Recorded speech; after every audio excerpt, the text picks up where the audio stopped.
Noodle doodle. लुंगरी और अंगूर। एक सरसब्ज जंगल में, जो एक पुराने गांव के किनारे पर वाक़ था, रूमी नामी एक चालाक और ज़हीन लुंगरी रहती थी।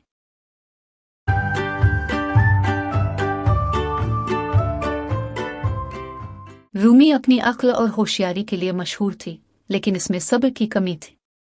वो दूसरों को चकमा देने और मुश्किल हालात का हल निकालने में माहिर थी, लेकिन जब चीज़ें उसके मुताबिक न होती तो वो जल्द ही झुंझला जाती। एक गर्म दोपहर, जब सूरज आसमान पर चमक रहा था,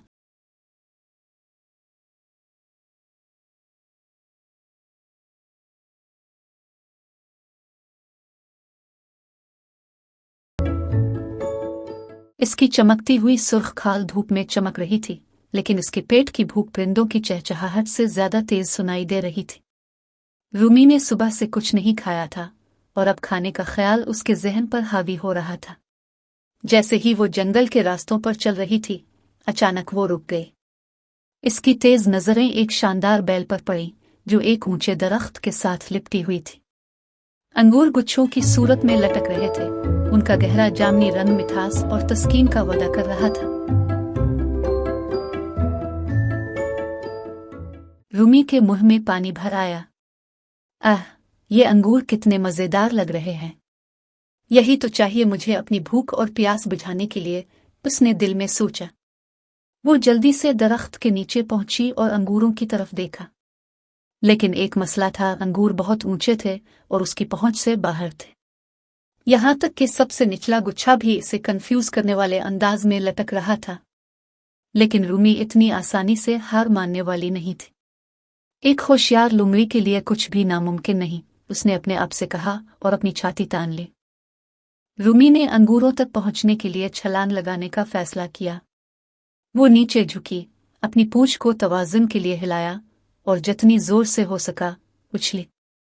लेकिन अंगूर उसकी पहुंच में न आए। पुरज़्म होकर उसने दोबारा कोशिश की, इस बार दौड़ते हुए छलांग लगाई, लेकिन अंगूर फिर भी उसकी पहुंच से बाहर थे। मायूसी इसके दिल में घर करने लगी, लेकिन रूमी शिकस्त तस्लीम करने को तैयार न थी। शायद मुझे कोई बेहतर तरकीब सोचनी चाहिए, उसने खुद से कहा और अपनी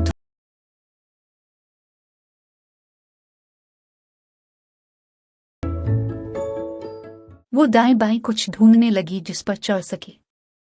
करीब ही एक गिरे हुए दरख्त की शाख पड़ी हुई थी। जबरदस्त, ये मुझे ऊंचाई देगी, उसने पुरजोश होकर कहा। इसने शाख को दरख्त के नीचे घसीटकर एक चट्टान पर रखा ताकि एक प्लेटफॉर्म बना सके।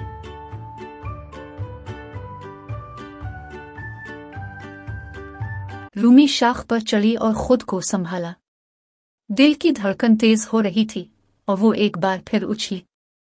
इस बार वो पहले से ज्यादा करीब पहुंची, लेकिन फिर भी नाकाम रही।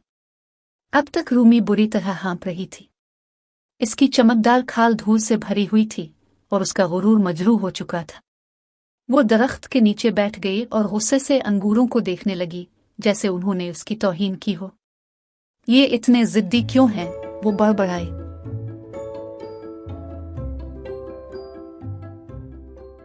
कई मजीद नाकाम कोशिशों के बाद, जो हर बार ज्यादा थका देने वाली थी, आखिरकार रूमी ने शिकस्त तस्लीम कर ली। वो जमीन पर गिर कर लेट गई और अंगूरों को घूरने लगी। उसकी भूख अब एक कड़वा मिजाज ले चुकी थी। फिर एक चालाक मुस्कुराहट इसके चेहरे पर वापस आ गई। इसने कहा, वैसे भी इन खट्टे अंगूरों की मुझे क्या जरूरत? शायद ये इतने खास नहीं हैं जितना मैंने सोचा था।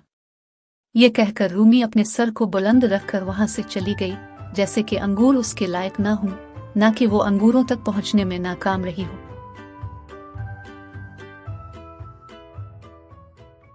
लेकिन दिल ही दिल में वो मायूसी के एहसास को झुठला ना सकी।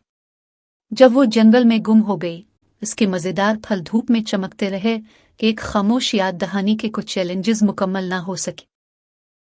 सबक: ये कहानी हमें ये सिखाती है कि हर चीज हमारी पहुंच में नहीं होती और कभी कभार हम अपनी नाकामी को तस्लीम करने के बजाय इसे बेकीमत करार दे देते हैं। लेकिन सच्चाई यह है कि नाकामी हमारे सीखने और आगे बढ़ने के लिए एक मौका है।